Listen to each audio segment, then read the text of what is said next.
Welcome into the latest edition of ESPN FC. I'm Dan Thomas. Look at this. Gav Marcotti's here. Hey. Gav has legs. There they are. Yeah, what a mo. Don's here. He's got legs. Hey. Oh. Ali's here as well. We won't actually be hearing much from you in the first bit of the show. Of course, peering through palm trees over the last few days for us has been Sebastian Salazar, who's been following Messi every single step of the way. How was last night for you, Seb? Yeah. It's not hiding in bushes, it's crouching by trees, okay? It's big J journalism that we're doing down here in Fort Lauderdale. Last night was incredible. It really speaks to just how desperate people are to be around this guy. It was, as you pointed out, like a 2-hour lightning storm, a legit lightning storm hammering down right on top of the stadium. We were all huddled in our cars. If people went home, they rushed back, because when Lionel Messi was introduced, which was right around 9 o'clock local time, it seemed like everybody was in the stadium. Last night was wild, a lot of celebrity flavor, which you might expect. Again, It was Fort Lauderdale, not in Miami, but we had Ozuna there, we had Camilo there. These are major international recording artists sitting in the rain just to perform for this guy. And that's not to mention the big names on the Jumbotron. Tom Brady, Steph Curry, DJ Khaled, all wishing Messi luck. So it really does feel like a big deal, even bigger, I think, than I thought when I first came down here 4 or 5 days ago. And then, of course, you saw Busquets presented as well, Seb. Yeah. Sorry, Sergio. I brushed right past you there. And, of course, Sergio Busquets, who's lived his entire life in Spain, spoke perfectly in English for 5 minutes, really eloquently. So great to see that. And I think it's an exciting time for Inter Miami. They're able to get both these players in as designated players. And this team is really, has a bright future. They got a bleak present, and that's the reality. But with Busquets and Messi, the draw keeps coming. We know Jordi Alba is probably the next domino to fall. And there's actually a couple young prospects now that they've been linked to out of Argentina. So Inter Miami is going all in on this Messi and friends vibe. And personally, I don't know that it'll work. Certainly not in the immediate, in the immediate future.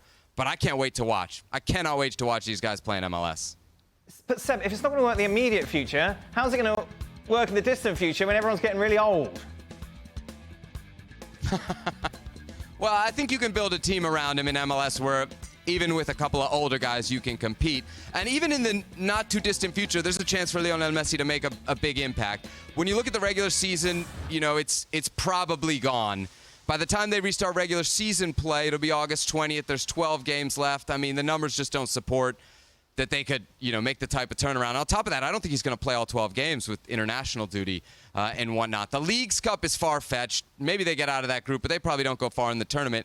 Their real best bet is the U.S. Open Cup. They got a semifinal August 23rd against FC Cincinnati, and if they win that, Lionel Messi could lift the trophy in late September with Inter Miami. It seems far-fetched. But with this many guys coming in this quick, I really do think it's a possibility they could get to that final and maybe do something special. But they're already in the semi-finals here, Sam. That is correct. That is how tournaments work. They're going up against a very good team in the semifinals. So FC Cincinnati, who we know has been kind of the turnaround of the MLS season, they're in first place. They're going to be really tough to get by. The game, by the way, is in Cincinnati as well, so that'll add a level of difficulty. Look, if they can get past that, all odds are off. I think there's a really good chance that Inter Miami probably ends up hosting that U.S. Open Cup final and maybe winning it. And for all the trash that's been spoken about the U.S. Open Cup by people in Major League Soccer, Don Garber, wouldn't it just be so swell if Lionel Messi's first crowning achievement was lifting the U.S. Open Cup? I know I would love that. But really, doesn't everything actually start next March then from Inter Miami? Yeah, look, I think they've been really clever on the books here. They've managed to get a lot of guys out of the way very quickly. Some makes you kind of raise your eyebrows, the way they got rid of Rodolfo Pizarro, saying it was a mutual contract termination. That seems really hard to believe that the player would leave millions of dollars on the table, but now he's in Greece. Probably didn't want to go anywhere else in MLS. But regardless, Inter Miami, they know the rule book well because they've been caught cheating. They've managed to work around it this time. They've created some space. And I think in the next 6 to 12 months, they can really put something together. I think you cannot overstate the Messi draw. I think he's going to draw a lot of players, not just past their prime, but in it, here to Miami to play for Inter Miami. It's going to be something special. Okay, Ali, I get it. I'm coming across cynical. I don't mean to come across cynical because I think it's... Go ahead. I think it's obviously... But this is all Messi. This is all his choosing. Like, we're hearing what he's going to play 12 matches between now and the end of the season. Maybe not because he's got Argentinian duties. He's moved to Miami because he likes the lifestyle. His family is happy there, and that all makes sense. But overall, how much will a difference will it make to the future of MLS? Oh, wow, that's easy question. No, I suppose that's I suppose that's where I am, because I understand from Messi's point of view, I understand the marketing point of view, and I understand MLS's point of view short term. But overall, you've got a guy who's coming in with all this fanfare who's going to play a dozen matches this calendar year. right. But it's potentially the best player in the history of the game that is coming to your league. And so, Who was the best player? by definition, Yes. it's still an inflection point. It's still a before Messi and an after Messi. But to your point, this league is now in a place where it's far stronger, more structure, better salaries, more attention than it ever did before. This is before Messi even arrived. But of course, it changes the narrative because Messi, just by being him, whether it's 1 game, 12 games, 30 games, 2 years, however long it is going to attract more attention. And it's going to make the stage bigger for everybody else. So while we focus on Messi, the truth is that all those other players at Inter Miami, and by extension Major League Soccer, now have a bigger stage than what they had when the season began. And that's because Messi's here. Now it's the responsibility of those players and those teams and the league to deliver on that stage. This is not dissimilar as to what we saw when David Beckham came to MLS initially. That was an inflection point. It was a before and an after. And I can make the argument that back then was probably more important, more significant to MLS than this right now and Messi coming to Major League Soccer because of where MLS was back then and where MLS is right now. There are 29 teams in this league. 29 teams in this league. Now, just for if full disclosure, if we're going to talk about Inter Miami, they are currently 29th out of 29 teams. This is how poor this team has been. And so, off the field, there is a level of attention that Messi brings. On the field, you have to imagine that they're going to be better because Messi is on the field, because Sergio Busquets is on the field. They couldn't be much worse. They are among the worst teams in terms of goals allowed. They're among the worst teams in terms of scoring goals.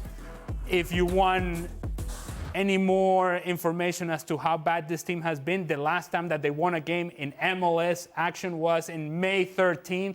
That's more than 2 months ago. This is how bad Inter Miami is. So for the next 12 games, there's going to be an improvement. I don't know if the fans care if this team improves dramatically. They just want to see Messi. No, they want to see Messi. No, and I completely, I get that, and I get the draw with it, Seb, but why would someone supporting Inter Miami and Lionel Messi and wanting to focus on him want to watch the 28 other teams? How do MLS take advantage of this? It's the point, right? Because it's hard to disagree with what Alex says about David Beckham and the importance that it had. But if we look at what David Beckham did when he came to the league, he attracted interest, he attracted investors, he attracted dollars, he attracted other players. The one thing David Beckham didn't really attract, not in any way that was permanent, were TV viewers. And we know that, especially in the United States, leagues are measured on how many people are watching you on television. And 5, 10 years, 15 years after David Beckham's arrival, there were not more people watching Major League Soccer. I think that's the question here with Messi. It will no doubtedly lead to more business. But the fight for eyeballs, for soccer fan eyeballs in this country, has never been more competitive. It was way less competitive when David Beckham was in the league and when Ale was in the league. Now every single league in the world is available here in the United States. And so I think as far as MLS becoming a mainstream league here in the United States, it's a much further uphill battle than just bringing in a Lionel Messi. I get what you're saying, Dan. There is going to be a splash, and I don't think that splash is anything that can really keep up over time. There's never going to be anything like the first year of Messi. It is going to fade. Messi's loving it, though, isn't he, Gav? Yeah, he seems happy. Yeah, he seems happy. Apart from Seb stalking his every day. No, but the one thing which still doesn't add up to me. By the way, didn't you say that you didn't believe this was going to happen? Wasn't this one of your many conspiracy theories? No, this is what I was going to get to. This is what I found so odd, right? So you're in Paris, you've got the Saudi offer, you've got the Inter Miami offer, right? And you're getting booed by your own fans and whatever. You're just waiting for the season to end for the next chapter in your career, fine. You have I can't remember if it was after the final game for Paris Saint-Germain or immediately before that. You know, there's kind of like the suggested announcement. Everybody gets briefed that he's going to Inter Miami. And you figure, okay, so he's going to sign the contract, he's going to go on vacation, he's going to come back, right? But he didn't sign the contract. I don't understand, and I haven't had a straight answer from anybody I've spoken to, so I've given up on that. Why did it take so long? Stupid conspiracy theories are back. No, it's not. No, but that's the one thing which would make me uneasy about this is why did it take so long for him to actually sign the contract? Oh. And I do think it is a little relevant. I do think it has to do with his entourage. We've seen, you know, in the way he left Barcelona and the way that we still don't quite know exactly what happened and Bartomeu's truth and Messi's truth. I mean, I know who I believe between the two, and it's not Bartomeu, but still, right? That's what I thought was odd, right? That he's had all the time to think about it, to plan. They've had time to plan because they got to figure out how to pay him, and yet he actually only signs, 2 months later? That was weird to me. That's all I'm saying. Would you watch? Absolutely. Why? I want to see how he does. And I'll tell you what I took from them pictures there. When he left Barcelona, it was a crying shame. He left with a room that was about 25 people in there. He left one of the world's best players, and it was a shame how he left. And you could see the pain, and you could see him struggling. And them pictures there told me that he's in a happy place. So hopefully he produces. I'll watch. I'll be interested. I still want to see how he does. Along with Busquets, I don't think Busquets will have a problem the way he plays the game. At his age, you'll find it easy, I would imagine, the football IQ that he's got. And listen, we're only 6 months older than when he lifted the World Cup. And when he started that, after I criticised him after 2 or 3 games, I thought he was gone. And you did, didn't you? And then I realised... You said drop him, send him home. Nah. And then I realised I was judging Messi on Messi 5-10 years ago instead of judging him as a normal footballer. And then I watched the games unfold and thought he's still one of the best players out there. And he produced it. So hopefully, like everyone's saying, there's going to be more interest in the league. And I hope he succeeds. I hope he does well. I just don't think, and to the point that you made there, Don, that a guy like Busquets or Messi are going to find it easy. I don't think it's going to be as straightforward as one may suggest. There are challenges to playing in Major League Soccer. And when you consider Miami in particular, it's hot, man. Yeah. It's hot. And when I say hot, I mean hot. And so Messi, with PSG, with Argentina, and the highest, most important levels of the game as we know it, the World Cup and Champions League, there were moments in which he was walking. Now, he was allowed to do that given the structure of what Argentina was, and you have Julian Alvarez chasing around and everybody else chasing around so that he could be that guy. But again, just think of the names that I've mentioned and the names that were behind Lionel Messi in Argentina that are able to do that. You're not finding those names at Inter Miami. Again, a team that is 29th out of 29 in MLS. And so the expectation of people, random people, casual fans would be, Messi, he's just going to get the ball, dribble everybody, and he's going to score 1,000 goals. It's not going to be that simple. I think where I was coming from Busquets, the way he plays the game, the way he controls the game in the middle of the park. I'm not sitting here saying it's going to be easy for Messi.